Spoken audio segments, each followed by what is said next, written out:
our coalition who are putting on this event today. And the coalition that's putting this event on is called CDF, Central Valley United for Power.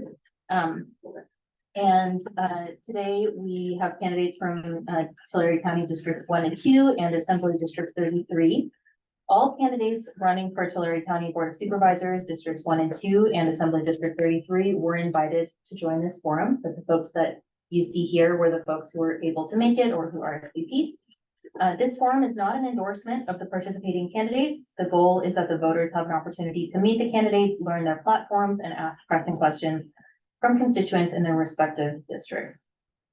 I also wanted to mention that attendees here can submit questions in writing using the note cards that are provided at the sign-in table up there. Questions will be chosen that cover a range of topics.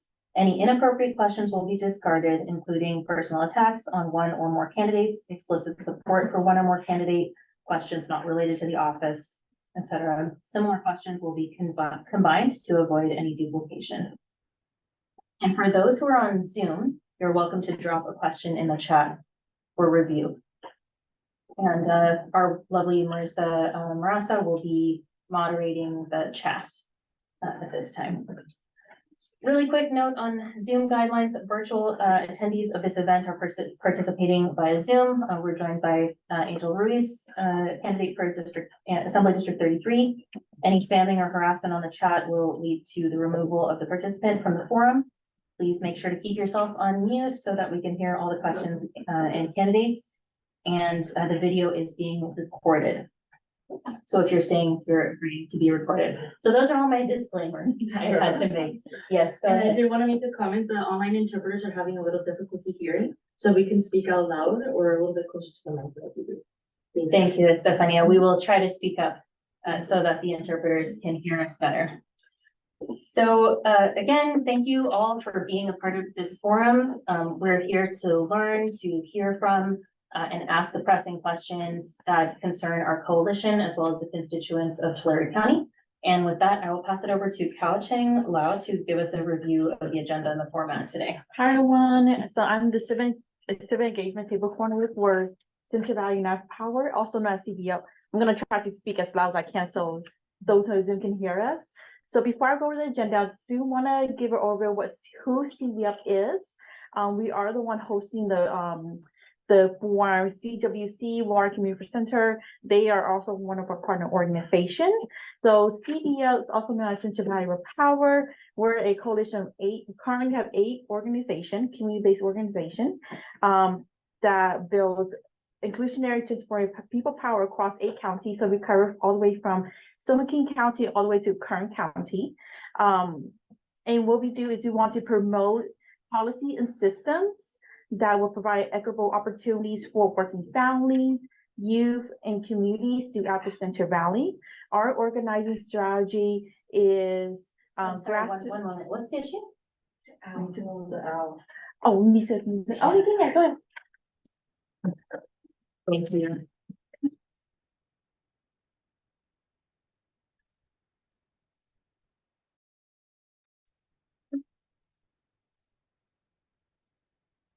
Looks like it's disconnected something.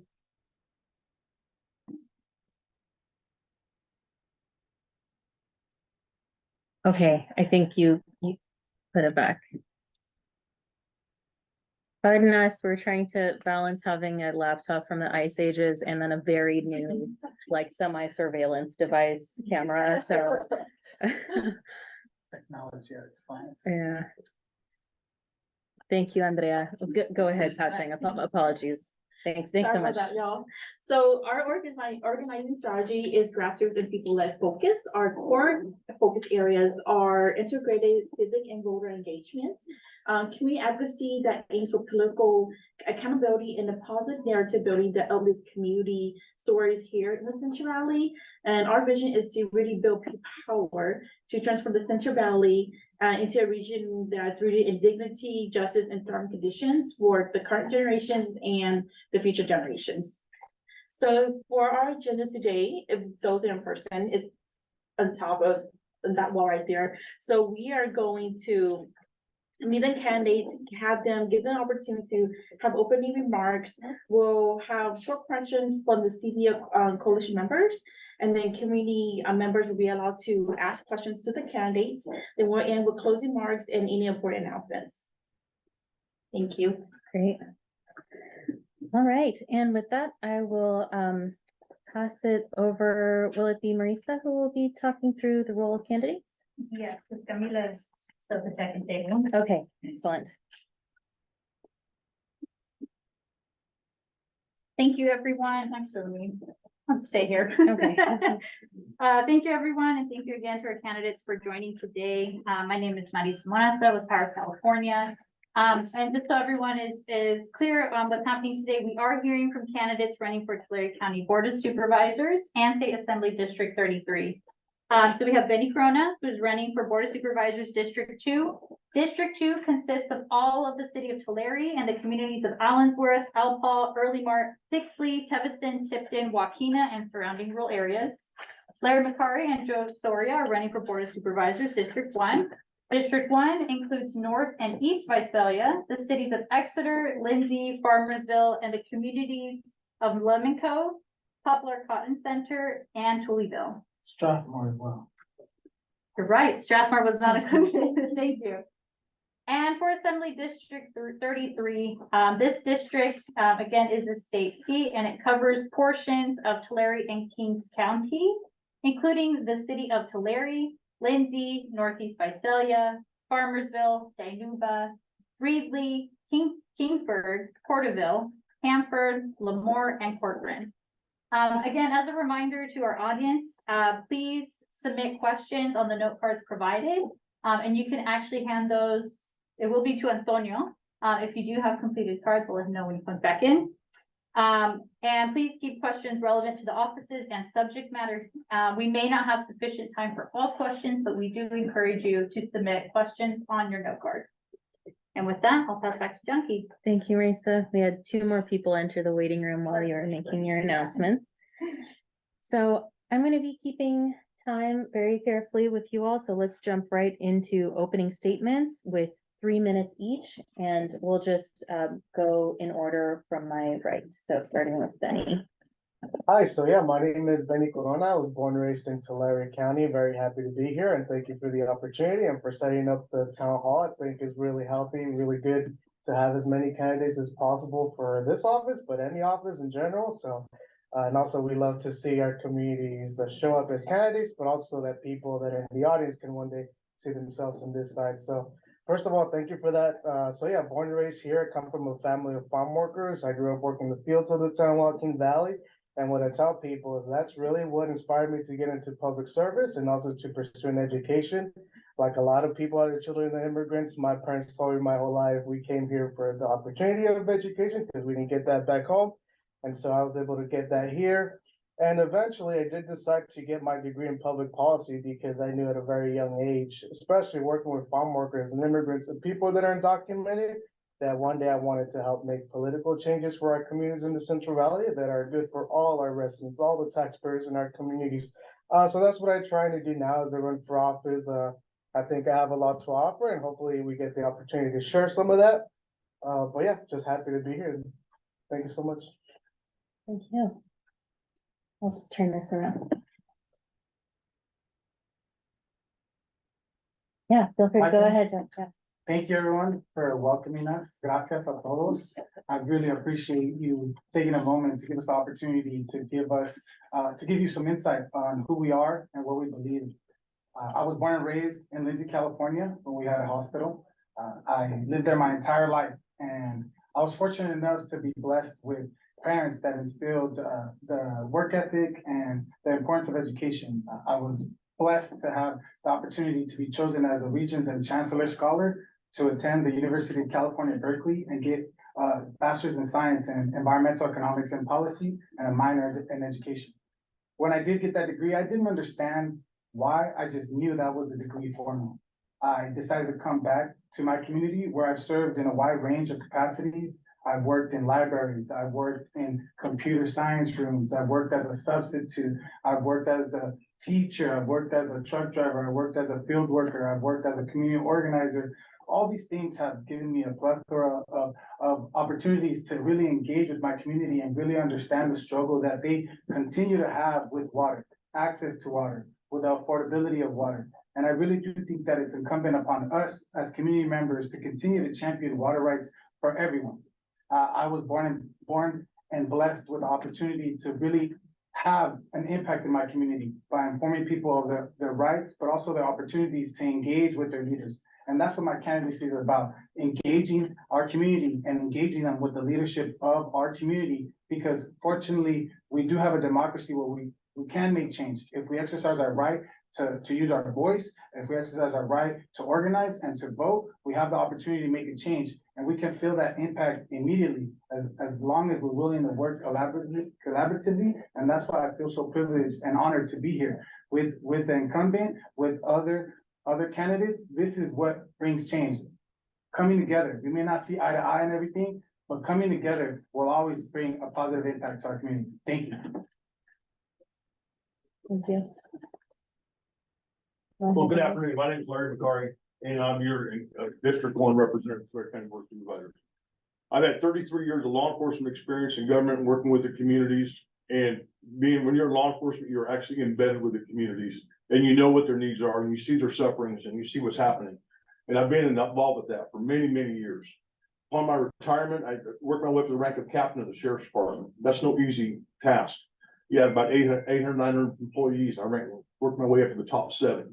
So I was very dedicated in working with the communities. I ran on the Tulare County Board of Supervisors was a promise of representation for my district, and I've kept that promise. They were not representative. People didn't know anybody, didn't know contacts. First thing I've done was reach out to all of my community. Now, I'm not gonna say everybody knows me, but most of them do now, and they have representation.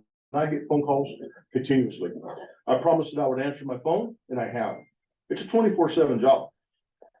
You can't, it's not a Monday through Friday, 5 o'clock, it's off. I got a phone call 11:30 one night, and I took it. So I have kept my promise. I think that I have voted in respect for everybody and considered all. We can't fix all the problems, even though we want to. I advocate for things that are better for our community, and I've tried, and I will continue to do that. You know, and when I talk about everybody, I mean, look at the farm worker issue at Linnell and Woodville Farm Labor Centers. That came to me. Nobody knew who to go to, and people came to me and confided, and I went straight to the housing authority. So I represent everybody. I will continue to represent everybody. And I don't consider this as a political position. It is a public servant position. And I work for my communities and I do what I can to advocate to assure that we as Tulare County continue to be treated fairly and equitably and get what we need. I'm on water boards, GSA boards. We're doing everything we can for water and to save it, and amongst many other committees that I'm on. So this is not just an elected position. I have 13 different assignments that I'm responsible for. So I kept my promise and I bring representation to the district. I've kept that promise and I will continue to keep my promise to everybody of representation and working forward for better Tulare County. Thank you. Thank you very much. Let's go ahead and hear from Angel on Zoom. Muy buenas tardes, mi nombre es Ángel Ruiz y yo nací en Guatemala, soy Good inmigrante. afternoon. My name is Angel Ruiz. I was born in Guatemala and I was Can married everyone when I was hear? 7 years old. Oh, 1 second, Angel. One moment, we're working on the sound. I think, Angel, you can probably put the volume down, just turn it off, and then we'll do the interpreting in here. So Angel, we're gonna do interpretation here in the room for you because we're hearing both at the same time. As long as we can hear his Spanish, just, Hear his English, you mean? yeah, word is English, yeah.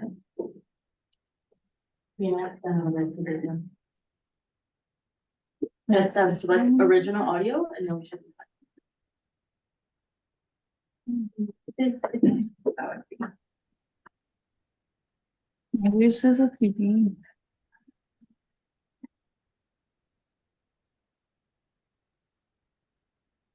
oh, perfect. Okay, I think you're good to go. Go ahead and. Keep going? Perfect. I'll start from the beginning again. Muy buenas tardes, mi nombre es Ángel Ruiz, yo nací en Good Guatemala. afternoon. My name is Angel Ruiz. I was born in Guatemala. I am the candidate for the District My name 33. is Angel Ruiz and I am the I'm running for Assembly District 33. I'm running because it's our time to be involved in politics and to be public servants. I'm running because we need to end the digital divide. We have a water crisis that's going on in Tulare County, in Kings County, and little tiny parts of Fresno County. I'm running because there are people out there in Allensworth and Alpa that have been forgotten. That's the reason why I'm running. I'm a GIS analyst. I've been involved in politics my entire life. I have worked with the Dolores Huerta Foundation, the Dolores Huerta Action Fund. I now work for labor. I'm pro-union. That's one of the main reasons why I'm running. I'm running because right now more than ever, Tulare County needs the help. Fresno, the tiny bit that I represent, needs the help, right? And Kings County has been forgotten. We haven't had a voice at the table in Sacramento, and I want to change that. This is our time. Our time is to change that right now, especially when it comes to water and environmental issues. Thank you, Angela. Marisa, do you want to resolve any issues that are coming up in the chat, or are we good to move ahead? Okay. I'm going to turn up the volume of this. Okay, thanks for bearing with us. So we're actually a bit ahead of schedule, and the next section is questions from our coalition members. And I thought what would be best is actually to make a little space for any coalition members who are present to say what your mission is and the name of your organization, so that we know who makes up the Central Valley United for Power before we go into questions from our coalition members. And I can just start by by saying we're obviously Community Water Center. For those who are here just joining us, welcome to our office. And Community Water Center works as a catalyst for safe and affordable drinking water for all Californians through education, organizing, and advocacy. And we seek to achieve the human right to water for all Californians. And I can pass it to whomever from the coalition would like to say a little bit about who your organization is.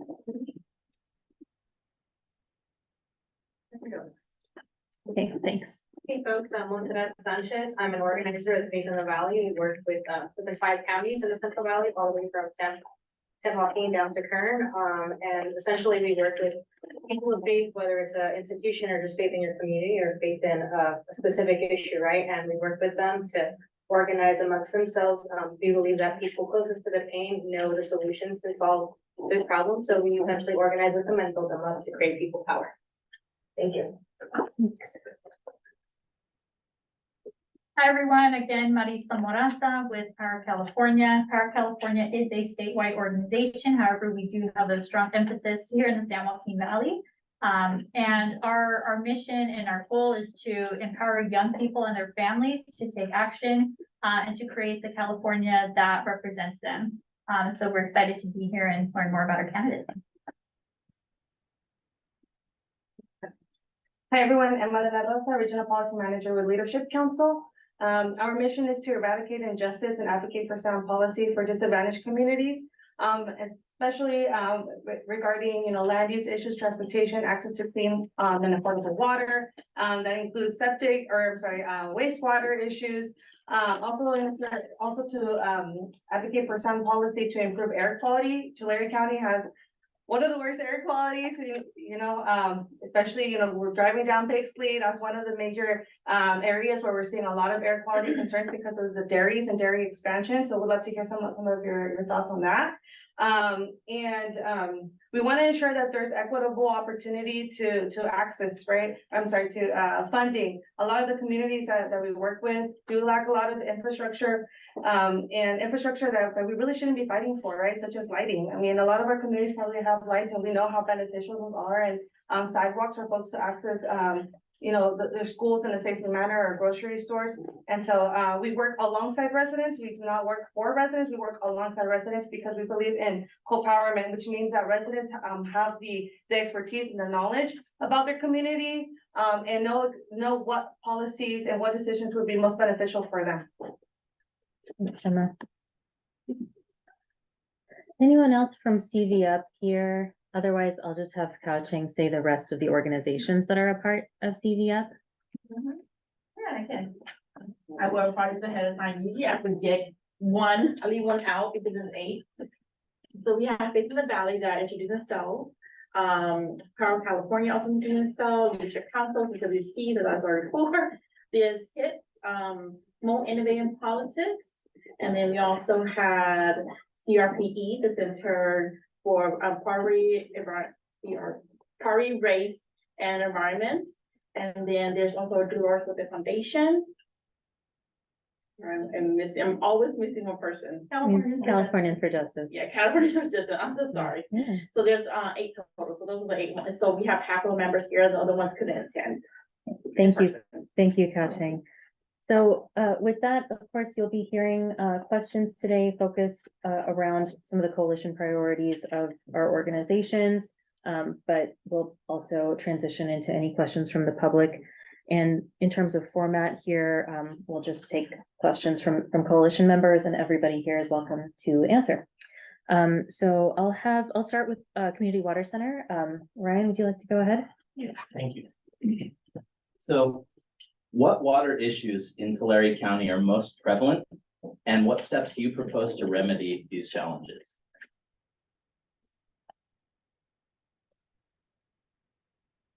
Anyone who'd like to jump in can start. Yeah. No, you're. Sorry, 1 second, Jonathan, what's the time for? Oh, yeah, answer? we will stick to under 2 minutes for responses. Thank you. No, you're. So yes, some of the biggest issues to me is representation as a whole. We have water boards that sit without members, and we really need to make an effort from inside the community to get the representation, whether that means having these meetings happen in the afternoon that will allow for access for folks who work during the day, who can't find time, who can't stop working to become part of these boards. That's the reality of it, as well as just access to clean water. And the fact that we have multiple communities on the brink of disaster. I live in one, Lindsay, California. Any moment, our infrastructure can start delivering contaminated water. We need $40 million just so we have updated infrastructure. Lindsay is just an example of one of the many communities that struggle with access to clean water. And as it's on the wall, agua es vida, water is life. And the fact that we still struggle with this issue in the valley that we've had for the last 60 years means that we haven't made enough of a sacrifice in order to solve the issues that still plague our communities. And in order to do that, we need leaders that are willing to champion water, not just locally, but in Sacramento and Washington, to become part of coalitions that are actually going to force and drive the change for everyone to have access to clean, affordable water, not just drinking water, water that you use to clean yourself, water you use to grow food, to grow animals. And we need champions of water that are not afraid to step up to the plate, to really take the challenge head on and lead from the front. Instead of being a reactionary effort, we need to be a proactive effort. We need to not wait till we have floods. We need to not wait till we have freezes. We need to not wait till we have droughts to find solutions to the problems that are gonna attest to us. Thank you. Thank you. Yeah, so there's a lot of different water issues that are really important. I really can't point to one, but there's several that I do want to talk about. So one is, I used to work with a number of water boards in Kern County, and one thing that's really obvious is that a lot of our water boards, small water boards, have no technical expertise in trying to get water and wastewater infrastructure into their communities or how to solve contamination issues. And my experience working with a lot of water boards, there was points where I had to, as a technical assistant, literally write an agenda for my water board members because it just didn't have the time. You know, these are folks that are working class oftentimes, so they don't really have the time to do this or necessarily the expertise.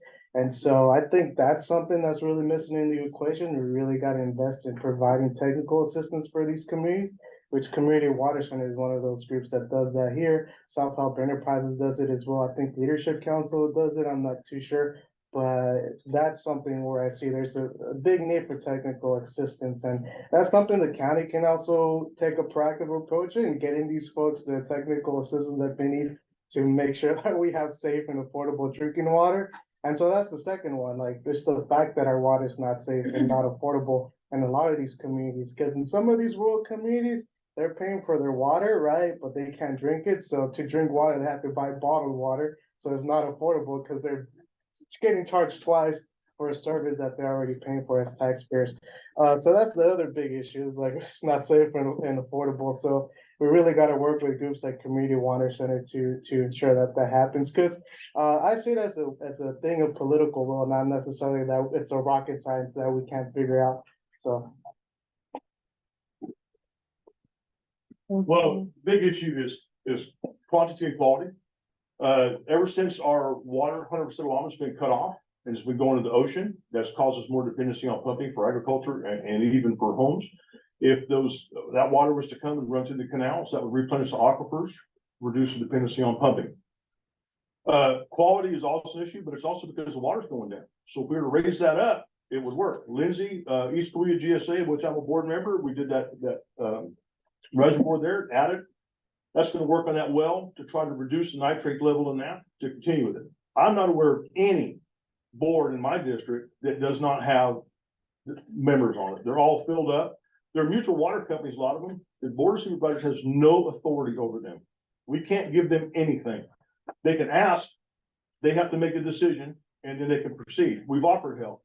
Toolville is a perfect example. We've had engineers out there. We provide county provides engineers, we provide whatever assistance they request and they need. We can't order them or tell them what to do. So the GSAs are working, the groundwater sustainability agencies are working. Tulare County is getting ready to go, our basin's getting ready to go into probationary period. Hopefully that'll work out because we can't get all three GSAs on the same board. East Korea GSA has been trying. So I know that Tulare County is the forerunner in the state for SB 552. I know Community Water wasn't very happy with us because we put that plan in, but we had a deadline. That was the initial plan. We're the only one in the state as of a month ago that has a plan. Estamos hablando de que esto es improvisado. Ha habido un plan para que todo sea asequible. They call it a grant, but funding to come in to enhance that plan. And that's what it is. It's a plan. We're going to start changing it. So there's going to be more time for public dialogue and input to come in and change that. So we're ahead. We are leaders of the state at Tulare County. And we worked hard at that, and we're going to continue to work. This is nothing that's going to happen overnight. It's gone on many, many years, but we've got to work together to get our 100% water allotment back. That canals used to run year round down here because we had our water. We didn't have these kind of issues. Now we have a bit of a drought. Well, so there's more dependency. If that water continues to run, our water levels really went up from this last rain. Just think if we had water running year round like we used to, a lot of our problems would be solved. Thank you. Thank you so much. We'll turn to Angel on Zoom. So some of the problems that we've been facing at the state level when it comes to water issues are, crucial. For one, we don't have a voice at the table, right? That's the most important one. So how are we supposed to get funding down to the early mart, down to the county board of supervisors, down to the city level when we don't have that funding? The other thing that we need to do is not at the state level is focus on, rebuilding our dams, right? We need to fix our dams. And we need to also get new wells. There's some wells that have been way overdue that haven't been changed. And that, over 100 years that have been dealing with old pipes and all of that, right? So that's some of the things that we need to be extremely concerned about. And having the access to clean water at the state level is definitely something that I will be fighting for when I get to Sacramento. Like the candidates have mentioned, drinking water out of plastic bottles is not affordable. Right. The areas that we are going to be representing are areas that are, economically not, the best zip codes in the state of California. And they're dealing with poverty and education and a lot of different things that the state has to deal with. And I feel like I'm the champion for that. I'm the voice that we need to be at the table. Thank you, Angel. So with the next question, we'll take a reverse order of answers with you starting and then come down the table. So would Power California like to present your question this time? Yes. Hello, Camila Rivera with Power California. And the question is, cities in the San Joaquin Valley having experienced a rising cost of living and housing insecurity. If elected or re-elected, how will you address the ongoing housing crisis?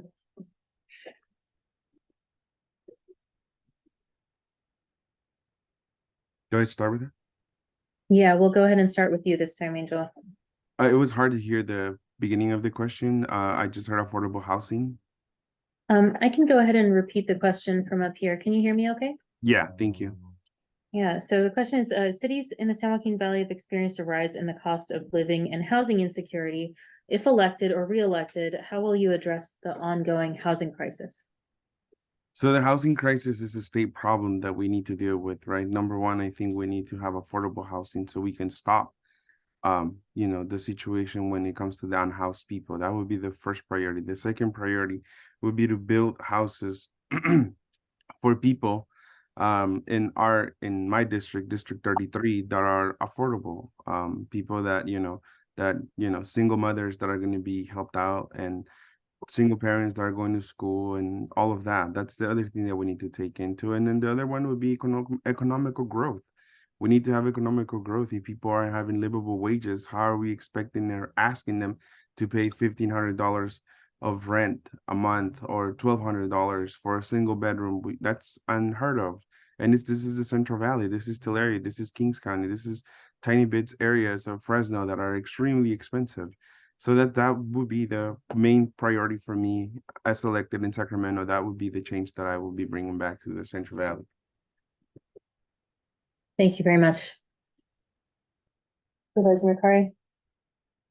So affordable housing is a crisis.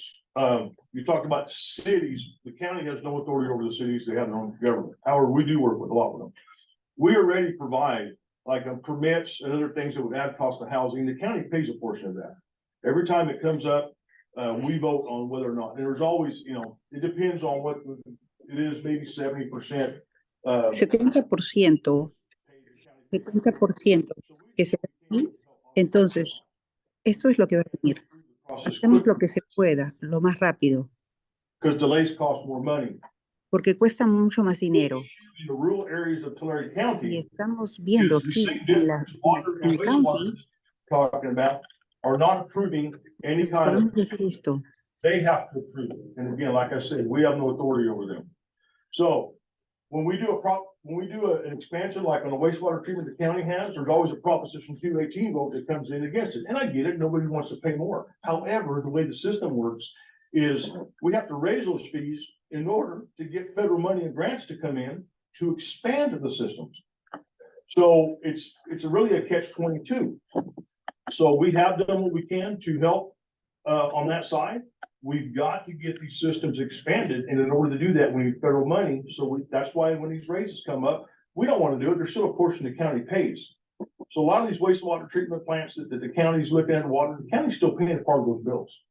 And I don't have a problem with that.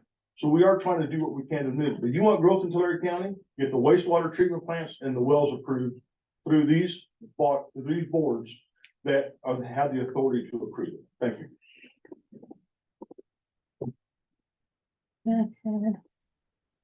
Housing has always been an issue, and as someone that's going through an extensive vetting period and very close to closing on my first home, it's an excruciating process. And in order to really solve the housing issue in Tulare County, we need someone that's going to create new programs, have ideas to attract investment, to attract people that are willing to reinvest in our communities, that are willing to be part of an effort to expand growth in the rural communities that need the growth, right?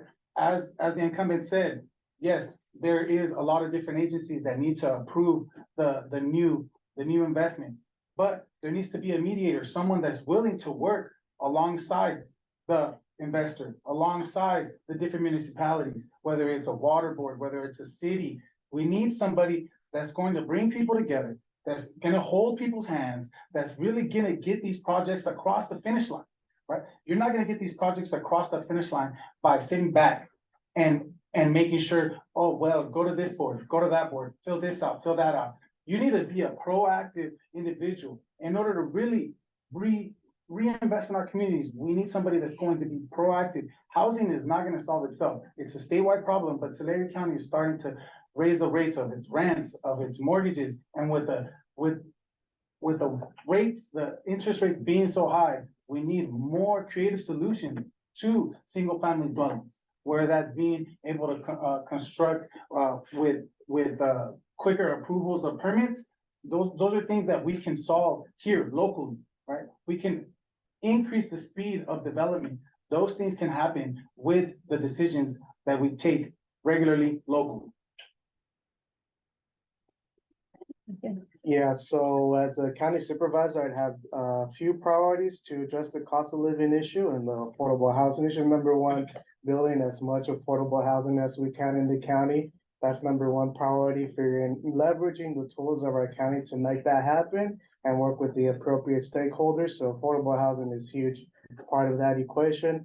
The other one is people are not able to afford, if you're paying more than half of your paycheck into housing, you're in a really tough position. So I always used to ask myself the question, because I have a pretty good paying job, how is it that people are surviving in our community that have like a $50,000 median income?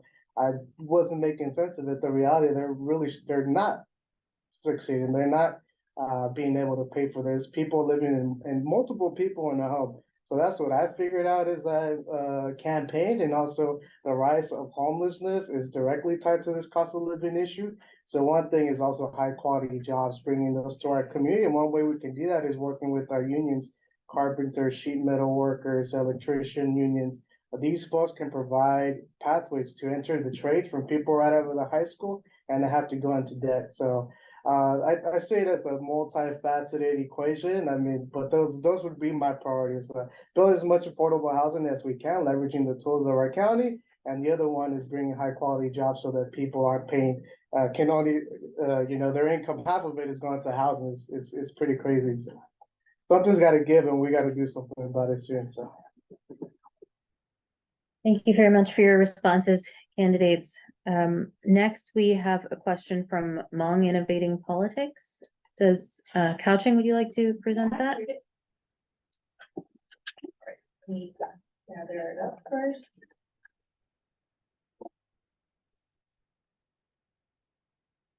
We don't have anyone from DHF here today, is that right? Okay, I can cool. repeat that too. Okay, great. So this is from Home Innovative Politics, also known as HIP. Their question is referring to young people. So as an elected official, what are you going to do to support our young people in Tulare County? Essentially, what is your youth platform? And in terms of responses, we can go back this way. We'll just keep making U-turns with the responses. Go ahead, Benny. Oh, I love this question because my campaign is all about getting our youth involved in politics. I'm a pretty young person for this position too. I would say I'm 31 years old. But like I said, my big dream is for every seat in the utility district, in the school board, city council, county, want all these seats to be challenged, because I think that's a very healthy democracy when people are willing to fight for their voice to be represented at the table. So my youth policy platform is, like I said, we want to invest in first getting our youth involved in the political process. I feel like I've been doing that in my campaign, and ultimately supporting those that fit your values and actually helping them get elected is a big part of what I want to do as an elected official as well. Because this should be normalized. People shouldn't feel afraid. They shouldn't feel like it's overwhelming. I mean, we were all working regular jobs before we became candidates, right? So really it's about having the courage to do that, but also our youth got to feel comfortable and like it's accessible. And that's one thing we want to do. But also, as I said, invest in the trades. I think that's a really important part about what I'm trying to do, because we're going to have a shortage of trades, people working in the trades in the future. And there's a lot of renewables coming up in California, and someone's got to be the electrician to deal with that kind of technology. And someone we can get that is in working class communities like this, where people work with their hands the way that I did growing up. The other thing, investing in higher education, that changed my life. We have a 15% four-year education attainment rate in Tulare County. So something that's really important for me is to give those youth that want to get an education for higher education, the tools that we can at the county level to make that happen for them. But I really want to raise that rate, that 15% four-year attainment rate to much higher, because in some places it's like 50%. So. Thank you. Would you mind repeating the question one more time, please? Yeah, sure. Thank you. You're welcome. So the question is, as an elected official, what are you going to do to support our young people in Tulare? Essentially, what is your youth platform? Thank you. My youth platform is to meet the young people where they're at. And they are at the schools, whether it's the College of the Sequoias, whether it's Porterville College, whether it's all the high schools that we have, all the middle schools that we have, and really going out to these communities and introducing yourself and really engaging with them. That's something that I've never had in my community. That's something that I've never seen in my community. And it's really important that we engage the youth when they are perceptive, when they're 13, 14-year-old. As someone that has a teenager, now is the time to really reinvest in the civic duties. Really make sure that they understand how local officials affect their day-to-day life. Currently, there's one supervisor who's doing a great job, Eddie Valero, who created a youth program that's really engaging folks. And we need more of that. We need more local leaders that are willing to engage, willing to meet with the young individuals that want to know more, that are hungry and passionate about their communities. As I said, I've worked in education before, and that's where you gotta go meet the young people before they don't have any more time, right? Before they're worried about the career, before they're worried about paying rent, right? Before they're worried about having children. Unfortunately, we have a community where teen pregnancies and young pregnancies is really prevalent. So we gotta make sure that we engage them when they are 13, 14, 15 years old. And in order to do that, you gotta go and meet them at the schools. You gotta go meet them at their sporting events, at their teams. And that's something that I've always known. If you really wanna see the youth, you wanna reap the benefits of our youth, you gotta invest early. And as someone that's coached my entire life, you really gotta be present. You gotta be present. They gotta see you, not just at photo opportunities, but really be there on a constant basis. And as an elected official, you're welcome everywhere you go. You need to be able to go to the high schools, go to the middle schools, go to the elementary schools, read a book to them, play a sport with them. And that is going to make a difference, and it's gonna show up 20 years down the road. Well, let's talk about what we are doing. So we have a step-up program that's been countywide, been many years. I was actually assigned to the step-up board under the sheriff office. We work with the youth. It's about bringing them and teaching about the leadership and avoiding the gang life. And that's a huge program. We do support through the sheriff's department. He does all of his sporting and all these youth events and everything. Well, that comes with budget, and the board supervisor approves that budget. I go to schools and speak to students I've been as guest speakers. Anytime there's a school carnival or event and I'm able to make it, I attend and show up there. You can't just walk on the campus. You have to have permission from the school to be there. So usually there's an event, and I've worked with them, and that's when you show up. And so we have done that in an event, but we got to get them involved. We got to get them active. We got to get them shown. I was in charge of our PAL, Police Activities Program, for the Sheriff's Department, and I got to watch a bunch of little kids walk them over the dunes of the coast and hear the gasps because they've never seen the ocean before. So our youth really need some help. And so by involving them in programs, involving them in county programs, that's where we're gonna win them over and teach them. We have internship programs. We're supportive of COS. It has some free college for the students. And what we can is work on and build them up. So there are county programs. We're supportive of it. We're pushing them on, and we're doing everything we can to work with these children. And again, with public appearances and meeting them, they get to learn about you. And a lot of them don't even realize what we do. So we're educating them and inspiring them to maybe move on up and be something political or make something on themselves and do what they can. Thank you. Thank you. We'll turn to you, Angel. So when it comes to the youth, here's what I can tell you. We have about 18 Valiant Victorious in Corcoran, right? That's a huge deal, right? And there was nobody there to support them. There was nobody there to cheer them on and say, hey, good job, you're doing an amazing job. I mean, I was an honor student when I was in high school, and believe me, it was not easy. It was hard. This is something that we need to highlight, right? I know college is not for everybody, but there's always a trade, right? We need other things other than college. We need nurses. We need teachers. We have a shortage when it comes to people working in trades, right? We need people that are going to be working good paying jobs, right? Union jobs. That's what we need. We need county employees. We need people that are going to be fairly well represented in the areas in our counties. That's what, the path to youth is, right? We also need to keep them and teach them away from the gang life, tell them, hey, that's not what something you want to do, right? There's a bunch of successful people and a different path that you can take, right? The other thing that we need to do with the youth, and I agree with some of the candidates, it's meet them where they're at. Let's meet them at the school. Being a volunteer with a nonprofit organization, I got a chance to witness that, and they got really excited when we registered them to vote, and they were part of something historic, right?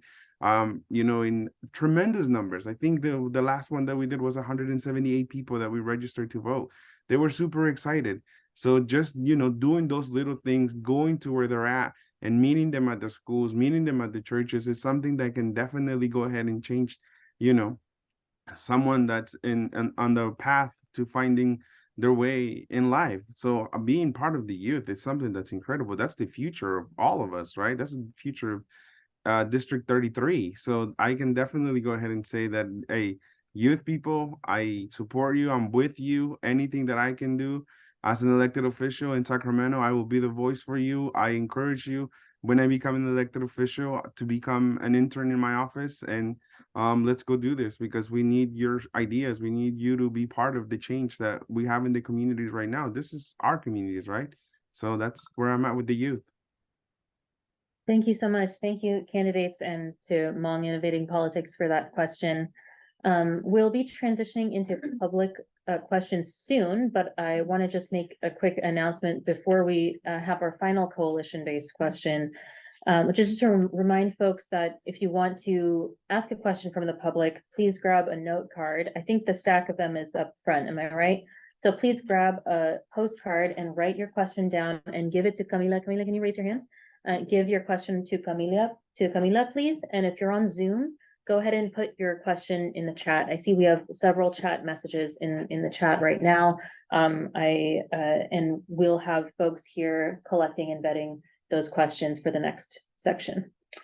And I also want you to invite you, I know it's 1 to 3 p.m. on a weekday. This is not the best time for community residents to be a part of this conversation. So I want you to think, especially if you're an organizational staff, who's not here, and what kind of questions do you want to make sure get recorded so that we can share that recording out later. So the last coalition-based question is from Dolores Huerta Foundation, and I'd like to see whether somebody would like to make that question on Zoom first. Do we have anybody from DHF on Zoom who would like to state your question? From Dolores Huerta Foundation? Okay, if not, I'll have Kao-Ching go ahead and read this one. The last question from our TDF member is, this is kind of extensive. So what is your experience and background in community advocacy relating to pedestrian infrastructure? And how will you hold yourself and others you work with accountable when addressing reducing air pollution and quality of sidewalk and low income areas? So let me know if you guys want me to repeat that question again. And Angel, did you hear that? Okay. Yeah. Not all of it. I got up to air pollution and community advocacy. Sorry. It is in the it's a little chat. hard for. It Oh, sounds like it's in the chat. Okay. Great. So can we start with you? Are you? Yeah, definitely. Okay, great. Go ahead.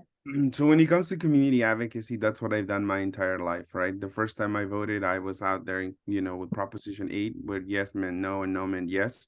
I've worked for the Dolores Huerta Foundation, the Dolores Huerta Action Fund. Like I said, I've worked for labor. I helped count over 25,000 households when it came to the census. So I don't know exactly how much more community advocacy I can relate to. I've gone to the flea markets, I've gone to churches, I've gone and talked to people in their language with an interpreter next to me. I spoke to them in Spanish. There were some words that I didn't know how to translate when it came to the census. I helped people register to vote. I helped them, translate their bill. I've helped them explaining to them the slate card. That's when it comes to community advocacy. As far as infrastructure for pedestrians, I am all for that. I am 100% for bicycling in our district. I know that it's really, really hard to do it because Tulare to Lindsay, it's about 18.5 miles, more or less. And then my district is really, really rural, right? But I'm for bike paths.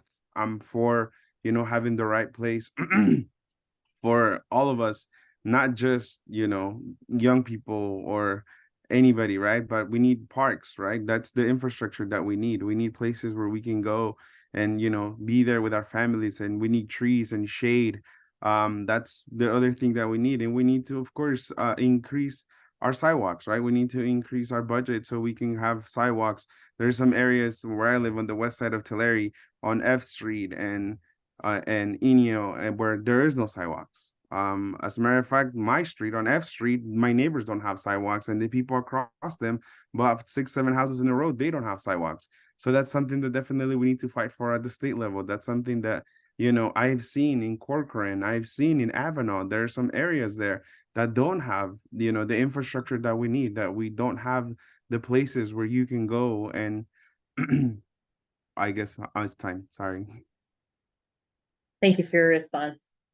We will go to the end of the table, Supervisor McCarty. So Tulare County already does that. We work on it. We have a sidewalk program that we reimburse community members. If they can participate in the program, they can put in a sidewalk. Has to be done to code, make sure you're not going to flood your neighbor out. Unfortunately, some communities, the way they're designed, many years ago, if you do put a sidewalk, you're going to flood your own house. I know one gentleman that said that. So it needs to be done very carefully and engineered, I guess, properly, so you don't end up flooding yourself out of your neighbor. Most of the communities you see, the cities, and when we do now a new area, there's a portion of money that's paid in for sidewalks and for that infrastructure and streetlights. These older communities never had that happen. It's been brought up to these communities and look at a Proposition 218 vote. They don't want to do it. They don't. I understand they don't have to pay more money. So most of these, everything you see in town and all this new construction, it's being paid for by the parcel owners already. That's how that's being done up front. So we have a grant program that we help people, we can put it in. We have Tulare County Association of Governments that redoes a lot of these areas. Bicycle lanes, sidewalks is all part of it. So Tulare County Association of Governments, of which I sit on the board, we vote and we bring in a lot of sidewalks in a lot of these areas. So there is a program. You're not going to be able to fix them all. Some are designed where it'll never work. And so that's a problem in itself. But there is an avenue through the county. We have a program, we advertise it all the time, and we just don't get a lot of participants. And even though we push it, send it out, and we ask for people to put it out. Thank you. Can you repeat the question one more time? Sorry. Sure. Just to make sure I answer all of Yeah. it. So what is your experience and background in community advocacy relating to pedestrian infrastructure? And how will you hold yourself and others you work with accountable when addressing reduced air population and quality of sidewalks in low-income areas? Air pollution, I believe this. Thank you. So I am a product of community advocacy. I was born and raised in a household that didn't speak English. And my mother took an active approach. She participated in the migrant program. She made sure that we were all there. And I became a community advocate once I was the only one that could translate for my family. To this day, I still translate for my relatives, whether it's the IHSS forms, whether it's their tax forms, all the forms that sometimes they are in Spanish, but they still don't understand. I was born and bred to be a community advocate, and that's what I've done all my life. In whatever capacity I've served, I've carried that with me. Whether I was a librarian, encouraging folks to read, encouraging parents to reach to the children, even in their native language, I've made sure that I've always been an advocate for our community. As someone that lived on a county island for 5 years, I understand the importance of sidewalks. And unfortunately, there needs to be some real political will from our leaders in order for county islands to have sidewalks. Yes, it is incumbent upon the owner of the parcel. Unfortunately, a lot of the folks that live on community islands are not the owners, they're the renters. So if you're a renter and you want a sidewalk, who's fighting for you? And that's what we need. We need someone that's gonna fight for the renters, for the people that don't have a city council. And as a truck driver, I understand the importance of clean air. Diesel engines pollute, but we need to make sure that we have a creative solution to this problem. Whether that's making sure that we sequester more CO2, right, in order to make sure that our communities can breathe better. And someone brought up dairies earlier, right? Dairies are a vital part of our economy, but I really do think that we can be more efficient, right? the fact that every time I drive by a dairy, everything is so compact, right? There's a better way to do it. Regenerative farming can really help. Thank you. Oh, yeah, but what is the question again? Can you repeat it? Sorry. What is your experience and background in community advocacy relating to pedestrian infrastructure? And how will you hold yourself and others you work with accountable when addressing reduced air pollution and quality of sidewalk in low-income areas? Oh, okay, so I'll address the accountability aspect of it, because I haven't heard that one yet. But one way that I've been doing that in my campaign is, you have folks that are advising me. I call it my advisory committee, people that are elected, that are in labor, that are working class people, people that are farm workers, and then the makeup also includes, half of it has to be women, and there's have to be people of color, all these type of things that, there's different metrics that I'm using to make sure that this advisory committee is, strong with diverse ideas. But also the reason why they're there, because they're not afraid to tell me what they think. They're not afraid to hold me accountable. And I think that's really important for all elected officials to have that sort of structure in their governing and their campaigns. Sometimes I think about this like building a business almost. Like if you don't have a board of directors that's going to hold your CEO accountable, is they're going to continue to do things that are wrong, right? So sometimes you're blind to your own sort of governing, dynamics. Because so it's really important to get other people's perspective, right? And that can actually hold you accountable. So if one thing is building that infrastructure into governing, into your campaigns, that's what I've been doing. And get elected, that will continue to be there because it's important to be able to, get the support of your community to do a good job, be held accountable. And my experience has been basically, there's two ways that I've done work around air pollution, pedestrian infrastructure. One is I did notice that there was a great inequality in the number of electric vehicle infrastructure between rural counties and urban counties. I did that work when I was in graduate school, and then I found the single percentage digits of all public charging infrastructure was in rural counties, and it was the majority of counties in California are actually considered rural. And so I found it very disturbing because they were going to ban gas powered vehicles by 2045. And so I was thinking about how's this going to affect the rural communities where it's expensive to get an electric car. So I did advocacy to get infrastructure into our rural communities, basically prove that that was happening. And I would want to continue to do work like that because we have the worst air quality in the country here, and we need to do something about it. Beautiful. Thank you, everyone. Thank you, candidates, for your responses. These were really great questions that we got a chance to hear from our organizations. And now we're remarkably on time. Also, that's a great thing that all these candidates have in common is that you're able to stay under 2-minute response. So thank you for that. So we'll be transitioning now into questions from the public. So I'll start in the room here with whatever Camila is able to hand to me. Thank you very much. Perfect. All right. So we'll start here. And again, we'll just U-turn in response, beginning with Benny.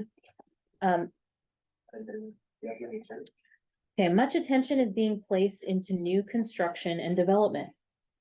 Will you focus on infill and improving the living conditions of already established communities?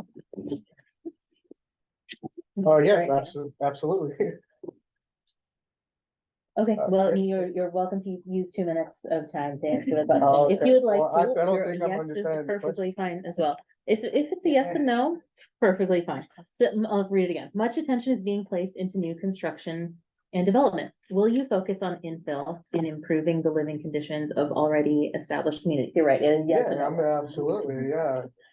Yeah, already established communities. I mean, I want to continue to support people that are already living here. I think we have generations. These are communities in Tulare kind of very close knit. So one thing that I found when I campaigned is like, I've met the coach of my brother's football team in Tulare. I've met someone that used to own the group theater in Lindsay, and I was like, well, I'm from Lindsay too, and so this is what I'm doing now. I met the lady that was the counselor of the McFarland cross country championship teams in Tulare too.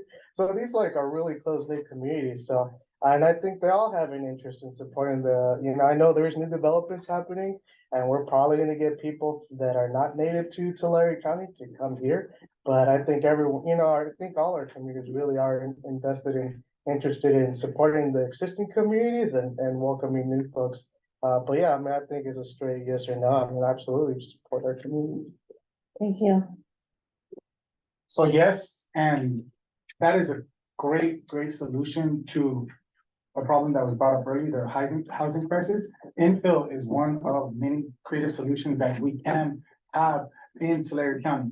We have established communities that have large parcels, encouraging folks to have an additional dwelling, right? To find grants, to find funding that's going to provide monies for the infill. That's really what someone in a leadership position should be advocating for. That creative solution is something that is something that needs to be instilled in our community.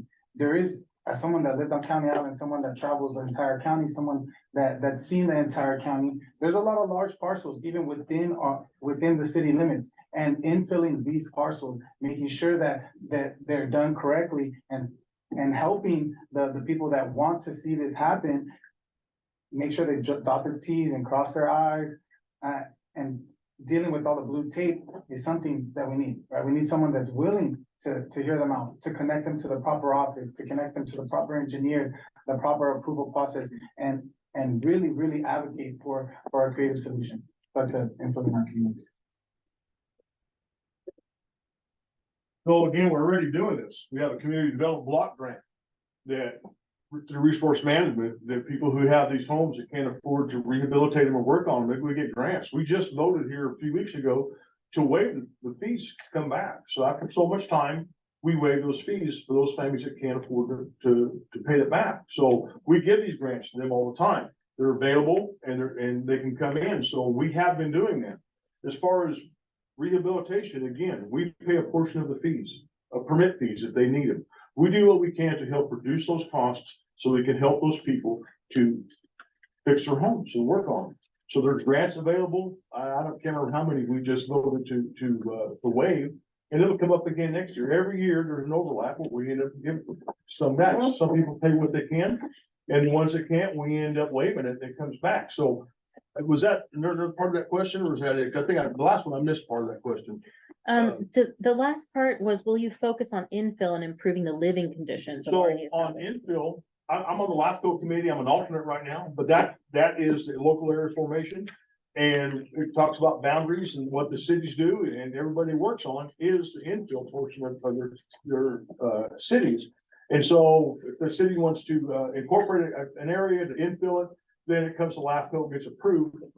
Most of the time, there's never a problem. So it has to be done systematically, has to be done to where it's economically and it makes sense, but 90% it goes through. So we're already working on the infill. We're helping people that can't afford to fix their homes. The permit process is sped up. So we are working hard on that already. Thank you. Me? Yes, you, Angel. Okay. So yeah, definitely I would get more grant money at the state level, right? I will continue to do what we're doing and much more to continue with infill, right? Sorry, I apologize. My throat is getting really dry. That's definitely one of the things that we can see at the state level and also at the federal level, right? There's grant money out there that we can apply for that we can use in our communities, right? Like in our district 33. So definitely yes. The answer to that question is yes. Thank you, Angel. All right, so we have a lot more questions than we have time for. I'm surprised by, so I'm gonna have to just choose a few here. I think we'll have time with 40 minutes. We'll have time for 4 or 5, and I'm gonna ask for answers to be as close to 2 minutes as possible. Try to stay under 2 minutes. So I'm gonna start with and try to do equal ones from Zoom and in person. So one from Zoom. What is your platform on bringing more healthcare access for our communities, especially improving access to women's health? Starting with you, Angel. That is a great question. That is actually the second platform on my campaign. I was part of a co-author for a resolution that had passed in the state of California. Healthcare is crucial in my district. Healthcare is crucial in Tulare, Kings County, and Fresno County in the Central Valley. The access to healthcare is in doubt, something that we need. My plan for getting this is for sure will be doing telehealth, right? We know that we live in rural areas. Having an increase on the budget would be another thing, and working with partners to provide the healthcare access that we need. We need more nurses, we need more doctors, we need more RNs, we need more LVNs, we need doctor's assistants. This goes back to the trades and having people work those jobs, right? Being prepared to take care of that. We need more interpreters. We need more people to be involved in healthcare. When it comes to healthcare, there's no hospital in Lindsay. There's one birth a week in the city of Tulare. That's unheard of. One birth a week. That's nothing. That's something that we need to fix, right? We don't have a health clinic in areas like Avenal. We don't have a health clinic in areas like Corcoran. They need to travel out to the bigger cities. And that's something that we can't be having right now, especially how things are, especially after going through the worst pandemic in the history of modern day times. Things are getting bad, right? We need healthcare access. We need access to women healthcare access. That's the most crucial thing that I'm fighting for in the state level when it comes to that. In Sacramento, I will be the voice for healthcare. I know how difficult it is to get healthcare access. I haven't had health insurance, prior to working my jobs. So I know the importance of healthcare. I know how difficult it is, but I will fight and be a champion for it like I've done before. Thank you. Supervisor McCarty? So again, we've been working on this. I offered the community of Strathmore $2.1 million through American Recovery Plan money to bring in a healthcare network. Sierra View Clinic there in Strathmore, and that was also going to do about 144 affordable houses. Their board refused it and turned it down. They wouldn't even listen. I spent a year on that. I worked with Senator Grove and here with Kauai Health, and we actually got money to come into the hospital to save it because Kauai Health was getting ready to close. They're getting ready to go bankrupt, and it's not any better right now. They're doing okay, but once they start looking at having to pay that minimum wage of excess, then they're really discussing maybe laying people off. So I'm also discussing a potential health clinic in Lindsay, and there's been some discussion with that. So we are working on it, the importance of it. We've been doing that. The one accomplishment is helping keep Kauai Health open. Senator Grove went to champion for it, and we were able to do it with a few meetings. So healthcare is essential. It's essential here. I remember when all these little communities had a hospital, Exeter, Lindsay, Dinuba, through restrictions and requirements, they've had to shut down. It was all these excessive requirements that put them out of business. It just was not cost effective. So now we're down to 3 hospitals in Tulare County, and that's it. And that's not enough. We're growing, and we need to get more people. So I'm an absolute advocate of medical. I know that there's online stuff. There's these doctors you can call and all that, but it doesn't beat being walking and being seen because they can see something on you that you may need. So that is crucial. Well, like I said, been working on it. Been working on trying to bring health clinics to the south part of the county in my district, and hopefully the second one will be successful, and hopefully we can keep Kauai Health open. Thank you.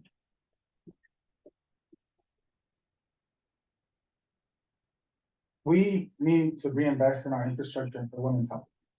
Whether it's a teenager going through something she's never experienced before, whether it's a pregnant woman dealing with something that she's never been dealing before, whether it's someone that wants to make a personal choice, we need to make sure that we have all the services that women require. And they're very unique.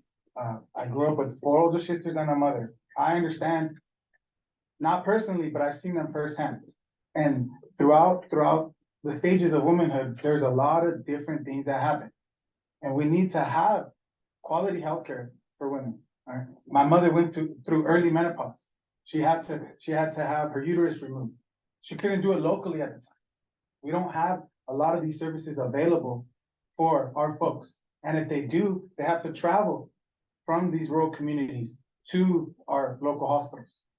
And to address the pollution that is created, there's a lot of creative solutions that provide free rides, right? There's a green raiteros out from one of my other mentors, that shuttles people from their homes to their appointments.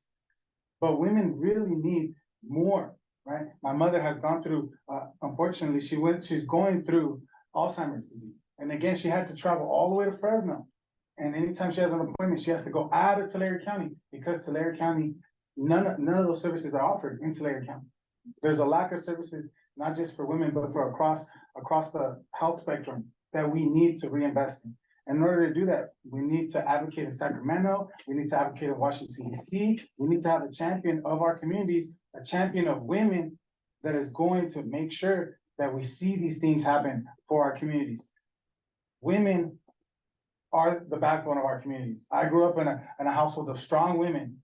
And if it wasn't for those women, I wouldn't be the person I am today. And I want to make sure that they have the healthcare that they need because it's very specific. It's different than mine. And we need to have that reinvestment immediately. So, yeah, I ditto what has been said. I think the importance of community hospitals can't be overstated. So I had one person that specifically told me he works in one of the community hospitals there in Tulare. And he basically mentioned, well, as long as our county supervisors are willing to advocate in Sacramento for the funding that we need, that's really what I'm looking for as as a candidate. And so that's something that I would be willing, that I want to do. I want to be proactive about going there. By the way, if you don't know that, like that our county budget, 40-something% of it comes from the state and federal funding. So if our county supervisors aren't already advocating for funding from those sources, I think that's something that we really need to pressure our state and our federal government to help our rural communities, because we are the lifeblood of the agriculture industry. We put food on people's table, but a lot of those folks don't have access to healthcare. Undocumented farm workers, immigrant farm workers that experience sexual assault, these type of things. So one thing that we want to make sure is that our county is a safe haven. Well, I would want our county to be a safe haven for the women that are most vulnerable in our communities, because I do believe that has a trickle up effect. What's best for people that are the most disenfranchised does help the rest of society. So I'd be very interested in investing in that. But ultimately, when it comes to writing policy in terms of how we can improve, healthcare access for women, I would ask one of my advisors to help me write up those policies that is a woman, because I think they would be the experts on how to do that most effectively. So that's the most immediate way I improve healthcare access, but also putting focus on the hard to reach communities, which are rural. I'm a big fan of our rural health clinics. I want to make sure that we do everything we can to get funding for those and expand those throughout our communities, especially those hard to reach communities, because they're hard to reach for a reason. They can't speak the language, maybe they're afraid of doctors, these type of things. Maybe their documentation status prevents them from doing that. And so these are things that we want to change in the county. Like I said, I think the goal is to make the county a haven for communities that are being, that don't have access to health. Thanks, Benny. The next question, I will combine a couple and really picks up on some of the themes we were just talking about related to access. So we had a question about language access and then broadly about the availability of town halls and making those meetings accessible. So I'll ask, Tulare County has not, according to this questionnaire, Tulare County has not been very inclusive when it comes to language access. Will you push for language accessibility, including both written and oral communications? And I'll add, will you hold town halls and make those meetings accessible to all? Starting with you, Benny. Yes, absolutely. One thing that I have conversations with people in our rural communities is that they're all taxpayers too. Sometimes in their citizens that aren't that good at English, so they'd rather speak to me in Spanish.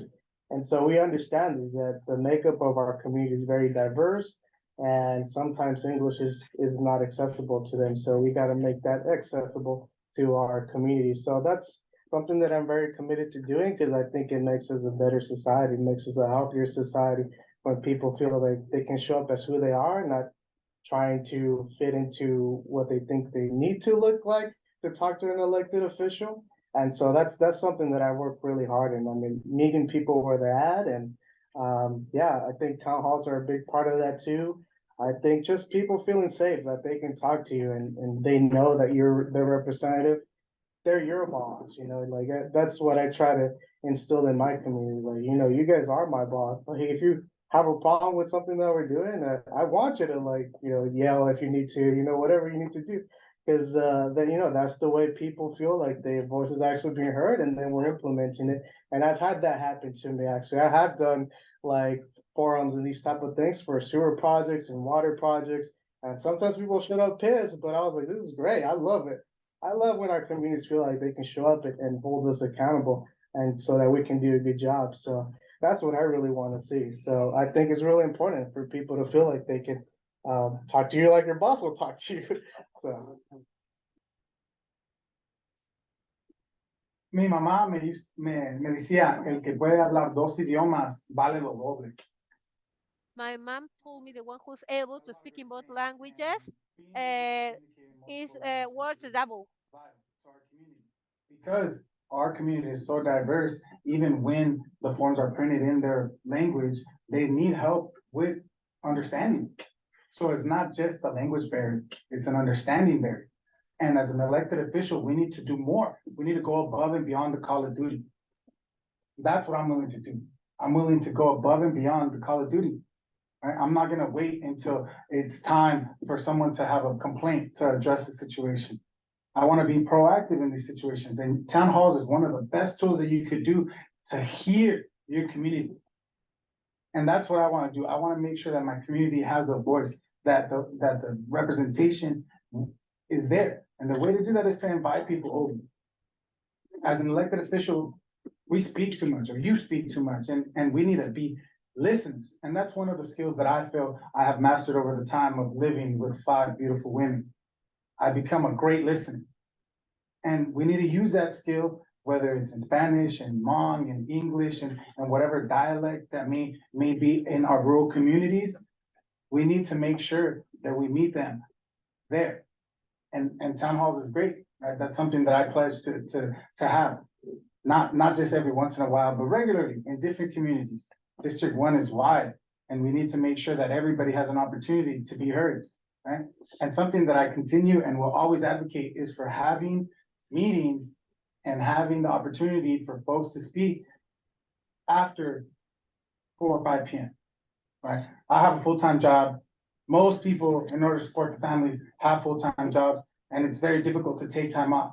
I've sacrificed countless days in just my candidacy. I'm not waiting, and we need to make sure that we meet folks when they're ready. Could you repeat the question, please? Yeah, sure. The question was, Tulare County has not been very inclusive when it comes to language access. Will you push for language accessibility, including both written and oral? And I'm adding, will you hold town halls and make those meetings accessible to all? So the language accessibility, I know that when there are certain events, we do call in and we have somebody come in and they provide the system just like this to do it. We also have a translation service that we do provide. Can we improve? Sure. I mean, we can always improve. So we've had that discussion. I know that we just did a remodel. And so we were doing some more stuff, preparing for video and preparing for other audio availability out in the public, so you don't have to be in a room. So that's coming, and it's a work in progress. So that is something being done. As far as town halls, I've had several town halls in my district, and I find that I get more out of just being out in public and meeting people, because a lot of people are busy. They don't come to that one town hall. And if that's all I do, then they miss it. So we have night board meetings in each district throughout the year. There'll be 5 usually, one of each district that comes, and they're not very well attended. It's unfortunate, but we still offer, we still go out there, we still do town halls. I've been to several town halls where it's me and one staff member. So we offer them, we have them, we try to market them and get the word out. And people do come when they can, but I'm out everywhere from day 1 of being elected till now. I am everywhere, and that's I've been meeting public, and that's where I've been hearing the concerns and giving out my phone number and getting the phone calls and making myself available. So I will continue with town halls. We'll continue with that. We're going to continue with the translation services. I just see Raina here. She's actually came and provided some translation services for us. So Can we improve? Yes, and we will. That's in the works. Thank you.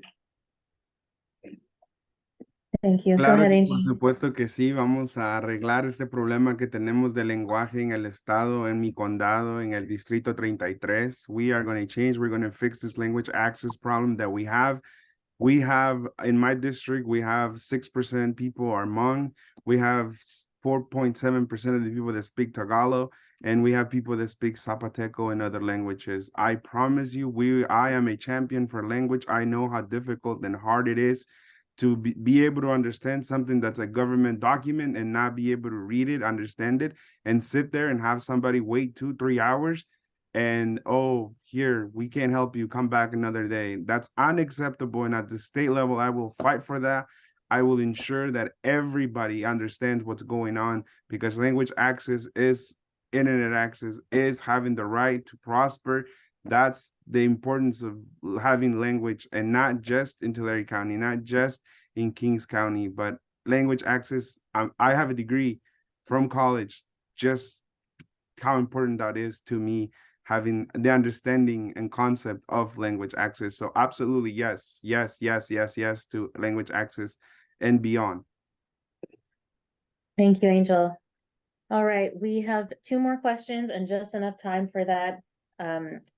We will ask one pertaining more to social and social justice, and then close out on selfishly on a water question from probably someone from our staff.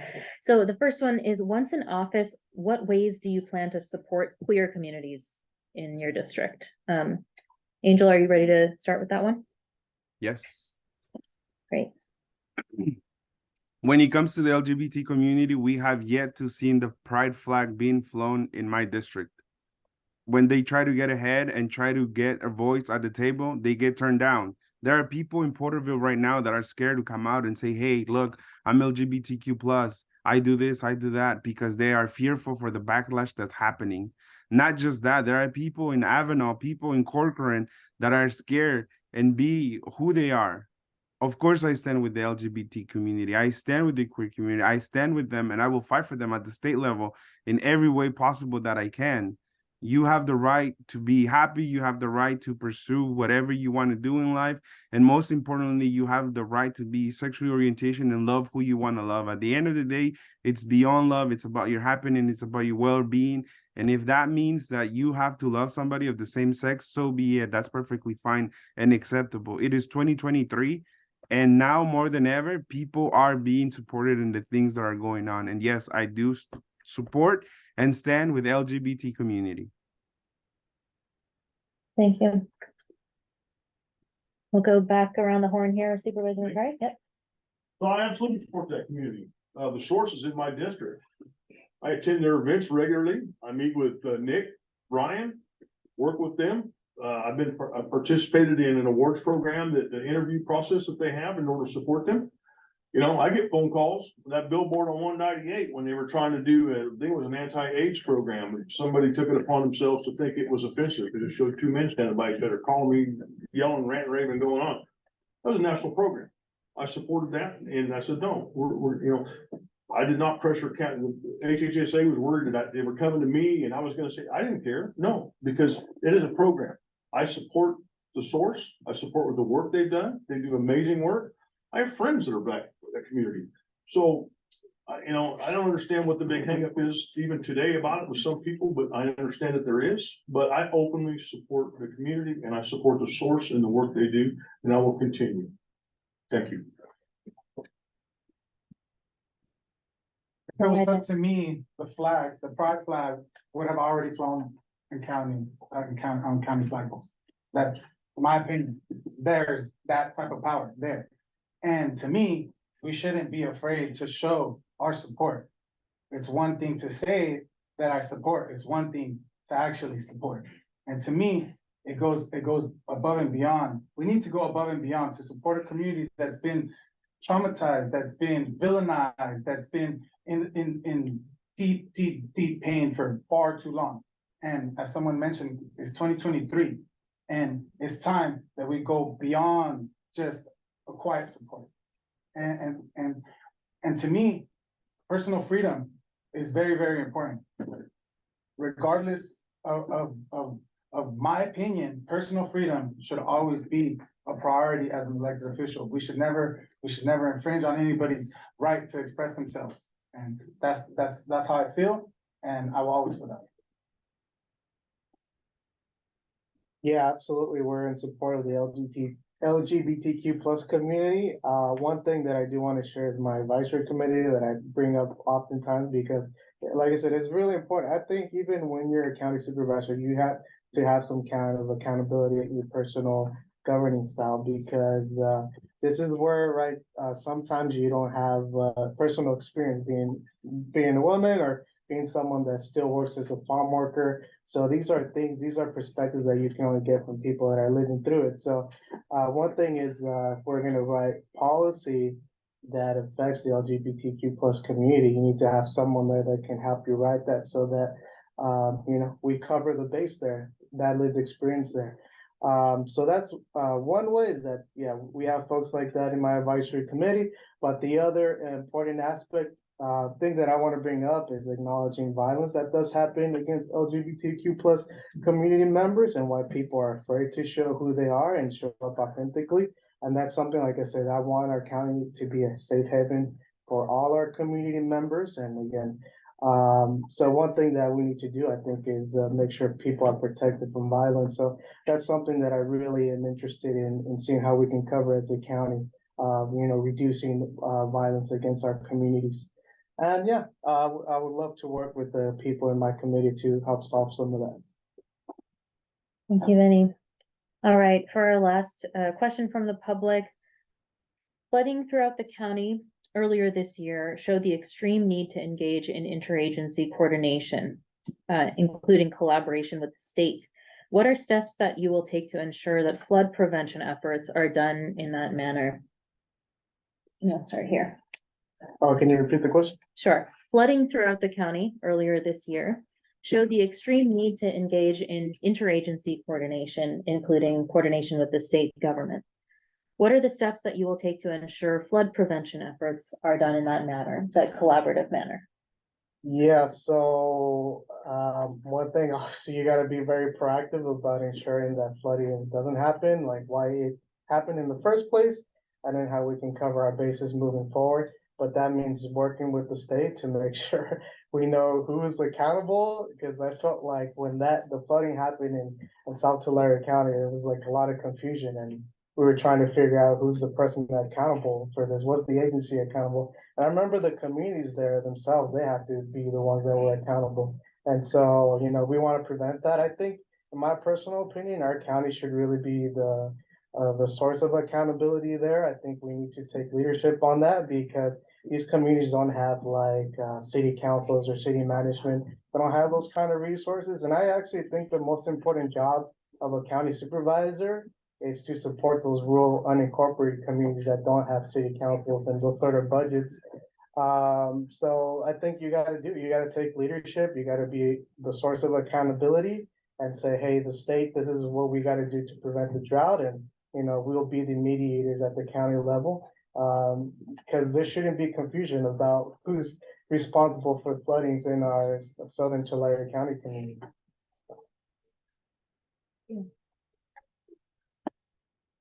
It's going to continue to happen, and we need to partner with the state agencies, with the federal agencies to take a proactive approach, as Benny said. We need to not wait till it happens and think ahead. Currently, I live somewhere that was at threat of flooding. The water came up to my garage. My previous dwelling was flooded. That was housing my grandparents. They were 90 years old. They are 90 years old. They were at threat of flooding. They couldn't leave, right? So we had to go and defend these homes that were on County Island. We need more coordination between state and federal agencies and a more proactive approach. There is a lot of blue tape. There is a lot of different rules and regulations that need to be followed that are in place. But if you take a proactive approach, and if you're ready for it to happen, you're more prepared, and the impact of flooding is less. I still see it every day. There's sandbags everywhere. Every day when I drive through my community, back and forth, I see sandbags just everywhere. Right? Lewis Creek broke, right? it is difficult because the homeowners are responsible for Lewis Creek that runs through their parcel. But we can be proactive. We can have conversations with the parcel owners and let them know, look, this is a weak spot. Let's clean it up. Let's make sure water can travel through it, right? This is something that happened and there was a slow response. I lived it. I was there, right? It was something that was traumatic for our entire community. And we've had to prepare again for it because the rain is coming and it's important that we have the conversations with the landowners where Lewis Creek runs through and let them know, what can we do to help, right? I've gone to my brother-in-law and my sister who have a portion of the parcel where Lewis Creek runs through, and we've gone and pulled weed. We make sure that the erosion is being controlled. We make sure that the water can flow, right? There's a lot of different things that we can do to be proactive, that we don't have to have rules and regulations in place. So there is a system in place. It's called mutual aid. We work with California Department of Office of Emergency Services. We have our local emergency services. Each city has theirs, and as their activations go, we work together. It takes time to get resources here. We got 10 inches of water in about a 12-hour period. That's really, I mean, in our generation, that's unheard of. It's happened before, but that was just a great deal of water at one time. The biggest issue we have is the state says that if it's a natural waterway, Lewis Creek's one of them, and there's several others, it's just, you can't touch it. The property owner is not allowed to clean it. You have to draw a permit, they want to call it mining, and there's a long drawn out process. So they can't touch it, but yet when it floods over, they go, oh, it's your responsibility. So just November 1, the state stopped allowing people to do cleanup. Even though we still got water in the creeks, they need to be cleaned up. Now these people have to go back and draw a permit. That's why I keep saying we got to work together, because a lot of these flawed policies come from the state is what negatively impacts us. So we had OES, CAL FIRE, we had all kinds of people here. The county of Tulare suffered over $100 million in damage to roads and bridges, and we're still continuing to see potholes pop up because that water's been under there. So there is a process. It works. It takes time to get here, and being in public safety, and I know when you're in the middle of an emergency and it's hot, things are going bad. Time goes by forever. It seems like it takes forever to get the help to get there. And I understand that. I actually responded the morning when Tonyville went to flood, because I was getting phone calls, and I called out a private contractor to come and fly that to see what happened. We actually prevented the school from being flooded. He caught the water starting to come over, and I called Mercedes from the school, and they went over there and they stopped it. So we got a lot of video, and this contractor went out counting and discovered all these creeks was occurring. So we have got to work together. We've advocated, we wrote letters, we had a meeting on November 1 from the state to discuss this and explain the circumstances of Tulare County. That there's still blockages in the creeks, there's still too much sand, there's water that cannot get equipment in there. And they said, oh, well, we'll go back to our process. Thank you. Thank you. We'll go to you, Angel. As your assembly member in District 33, I promise you that Allensworth, Alpal, Lindsay, Woodlake, and Corcoran will not go underwater again. I was there. I know how difficult it was. I know how difficult it was for FEMA to get in. I know how difficult it was for the Red Cross to get in. I know how difficult it was for CAL FIRE to get in. There had no water, there was no medicine, and the most importantly, everybody was scrambling. There was no help by the state. It took a while for everybody to show up. I know, trust me, I was there. I was doing food banks when it was the most difficult times in Allensworth and Alpal. I was there. It was difficult. I saw people cry, and I saw a lot of them lose what they had. I promise you that when I get that phone call from the county board of supervisors, I will declare a state of emergency, and I will ask the governor to make sure that FEMA is there to support our people, to support our community, and most importantly, to have interpreters that are there to, to speak the language and have access to make sure that everybody is well taken care of. I know the difficulty that was going on there. Believe me, it haunts me sometimes at night thinking about how difficult and how sad it was when people were there crying and there was no help by the state. There was no help by CAL FIRE. There was no Red Cross because it took a while for them to get there. So as your assembly member in District 33 and a representative, I will make the phone call and I will declare a state of emergency when I get the phone call by the County Board of Supervisors. Thank you, Angel. All right, everyone, so in our last 10-15 minutes here, I'm gonna take a little facilitator privilege in that we have several questions here that are, what are your top 2 priorities? What's your top priority? What's your greatest passion? So instead of taking 2 minutes, we can have 3 minutes for closing statements in which we'll talk about top priorities. So Angel, if you're ready to go, we can go to you for your closing statement, and feel free to take 3 minutes for that if you'd like. 3 minutes? 3, not 30. Oh, I was like, that's gonna be a great speech. Ya hemos escuchado lo que yo he tenido que decir. Yo no lo puedo hacer solo. Este cambio, esta historia que está pasando ahorita, no es algo que yo lo pueda hacer solito. Necesito la ayuda de cada uno de ustedes. Necesito cada uno de ustedes le diga a sus vecinos, a sus miembros, a sus familiares, a las personas de la iglesia, a los miembros de la escuela, que tenemos que votar por un candidato que en realidad escuche nuestra voz y que sea nuestra voz en Sacramento. I know that this historic time in our district, right? Having the fair representation that we need, having access to, ending the digital divide, right? Ensuring that healthcare is a priority, ensuring that our brothers and sisters that are LGBTQ plus and beyond are not left out, being sure that healthcare and water access and clean water access is a priority, right? Ensuring that we're there and we have a voice in Sacramento and someone that's fighting for what we believe in, our education for our kids, lunch schools, and everything else that we need to be fighting for, and increasing the budget of our district is the most important thing, right? Tulare County, Kings County, and a tiny bit of Fresno County that I represent under Assembly District 33 are my top priorities. I've mentioned and I have showed to you what my road path is. I know that it has been difficult and hard because I couldn't be there, and I apologize for that. But you have access to me. I will put my phone number. I will give you my phone number, which is 559-556-5237. You have feel free to call me, text me, whatever you need. I'm accessible. I don't have a language barrier. I completely understand and speak Spanish fluently. If I can't do it, I will find somebody that will interpret it for me, and I will get back to you. I'm here. I'm the candidate that, that's for the people, for the working class, for labor, for education, for teachers. And that's, I can't do it alone. I need you guys to help me. I need you to retweet. I need you to volunteer with me, and I need you to go out there and knock on some doors for me, because a vote for me is a vote for the people. Vale, gracias. We'll go back to the end of the table. So a lot of what you heard today, we're already doing. Can it improve? Absolutely. Nothing's perfect. But we're working on it. We're looking at it. We're the leaders on the SB 525 on the water, 552 on the water. And we've been doing a lot of this. So my biggest growth in this next term is going to be public safety, growth for the future, and economic development. We can't get economics here without building houses. You can't build houses without improving the economics, so it's a catch-22.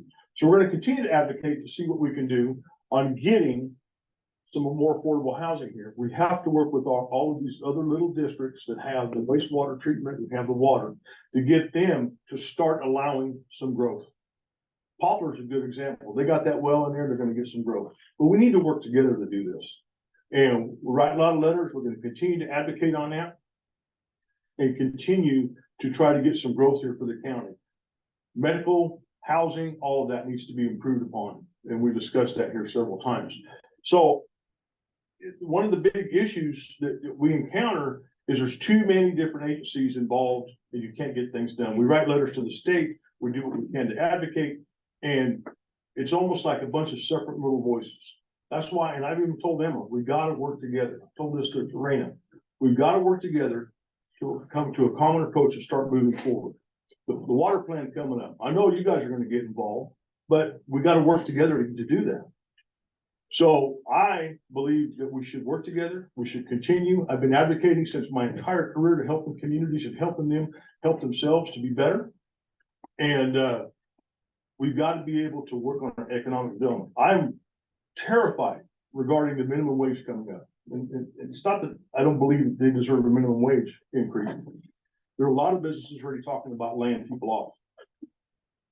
So that bothers me, because that's just gonna stymie economic development, it's gonna stymie people being able to afford houses. So we're already looking at the county to what we can do to offset that at our level at the county. And see what we can do to help those people and to help the county and not have to lose jobs in Tulare County, because we have to be able to continue that. We have an economic development department, a resource management agency that works with all the communities, and we answer questions and developments and see what we can do to help. So we just have to march forward, and teamwork is the idea here, and working together. Thank you. Thank you.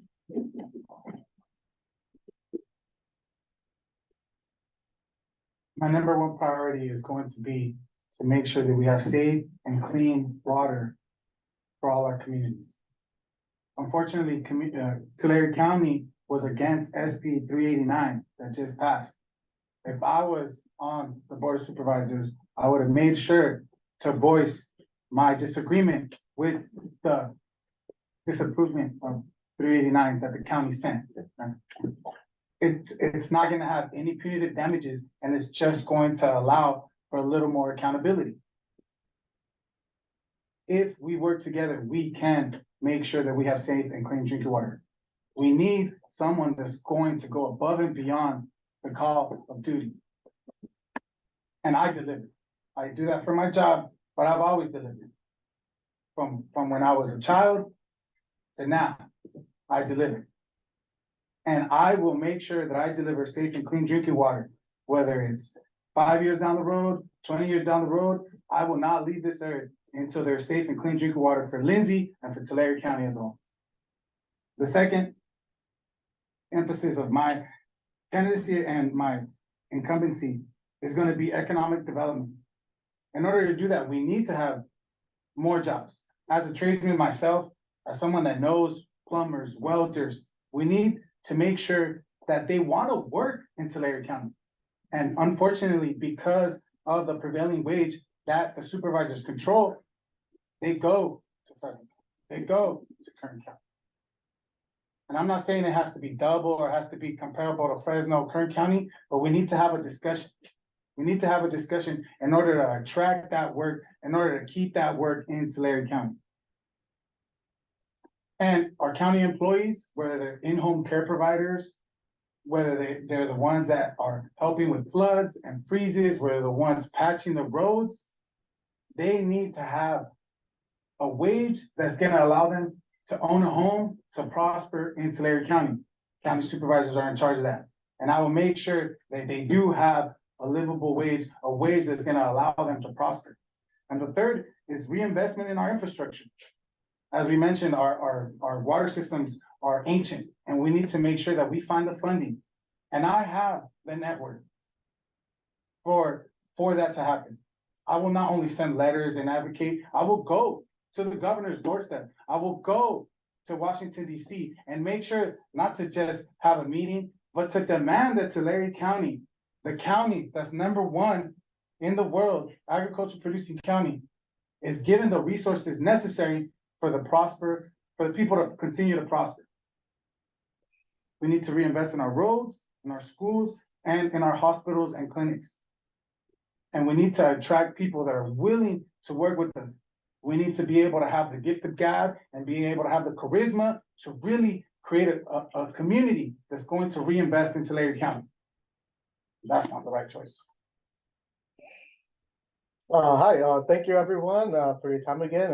As I mentioned, my name is Benny Corona. I'm running for Tulare County Supervisor in District 2. And there's two dreams that I had as a candidate, and if I were to be fortunate enough to be a county supervisor. One is I share the dream that the Community Water Center does. That's for safe and affordable drinking water for all our communities, not just in Tulare County, but throughout California, to make that a reality. And so that's something that I would love for my legacy as a county supervisor to be.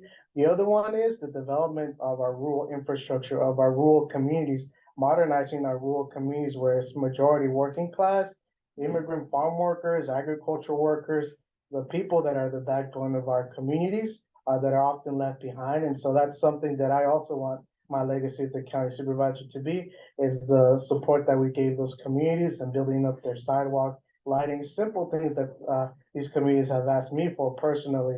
And so those are the two things that I want folks to come out with. The other thing is, I want to encourage people that watch this, that are in this room right now, to consider running for office. I mean, that's a big goal of mine, is to normalize running for office.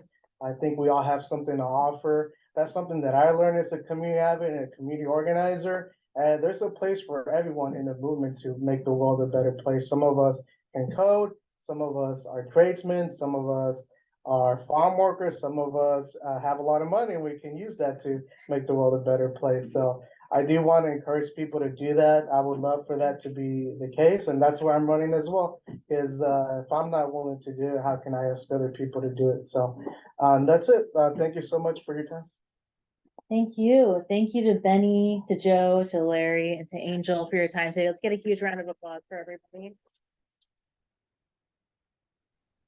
Thank you for joining us today, to the folks on the line as well for joining us for the last couple of hours.